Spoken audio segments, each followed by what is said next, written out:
గత 5 ఏళ్ల పాలనలో జగన్ విష కౌగిలిని కాపులు బాగా అనుభవించారని, అందుకే తగిన బుద్ధి చెప్పారని నీటిపారుదల శాఖ మంత్రి నిమ్మల రామానాయుడు వ్యాఖ్యానించారు.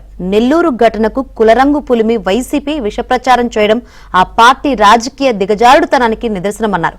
ఇద్దరు వ్యక్తుల మధ్య వ్యక్తిగత గొడవలకు రాష్ట్ర వ్యాప్తంగా ఉన్న కులాలకు సంబంధం ఏమిటని ఆయన ప్రశ్నించారు.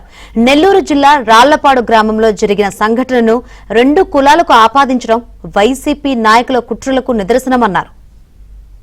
ఈ కూటమి ప్రభుత్వాన్ని అప్రతిష్ట పాలు చేయాలనేటువంటి ఆలోచనతో జగన్మోహన్ రెడ్డి తొక్కని అడ్డదారులు లేవు, ఆడని అబద్ధాలు లేవు. మనం చూసాం ఈ 14-15 నెలల కాలంలో నెల్లూరులో జరిగినటువంటి సంఘటనను మరి కులం రంగు పులిమి శవరాజకీయాలు చేస్తూ ఆ యొక్క కులాల మతాల మధ్య విద్వేషాలను రెచ్చగొట్టి మరి మంటలను రేకెత్తించి ఆ మంటల్లో చలి కాసుకోవాలనేటువంటి విధానంలో ఏదైతే ఈరోజు జగన్మోహన్ రెడ్డి పనిచేస్తూ ఉంటే, ఇతను ఒక రాజకీయ పార్టీకి అధ్యక్షుడా, ఇటువంటి వ్యక్తి 5 సంవత్సరాలు ఈ రాష్ట్రానికి ముఖ్యమంత్రిగా పనిచేశాడా అని చెప్పి ఈవేళ ప్రజలందరూ కూడా ఆలోచిస్తున్నటువంటి పరిస్థితి.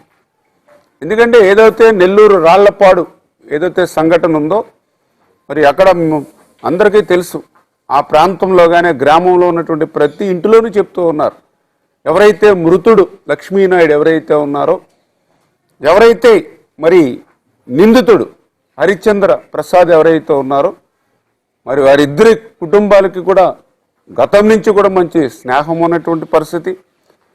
అటువంటి 2 కుటుంబాల మధ్య ఆ స్నేహం వికటించి మరి అది వ్యక్తిగతమైనటువంటి కక్షలకు పోయి ఆర్థికపరమైన లావాదేవీలతో ఆ కక్షలు మరింత పెరిగినటువంటి స్థితిలో మరి వాళ్ళ యొక్క ఏదైతే హరిశ్చంద్ర ప్రసాద్ మరి ఆయన ఆ లక్ష్మీనాయుడిని వాస్తవం ఆయన అత్యంత కర్కసత్వంగా మరి కారుతో అమానుషంగా గుద్ది చంపిన మాట వాస్తవం.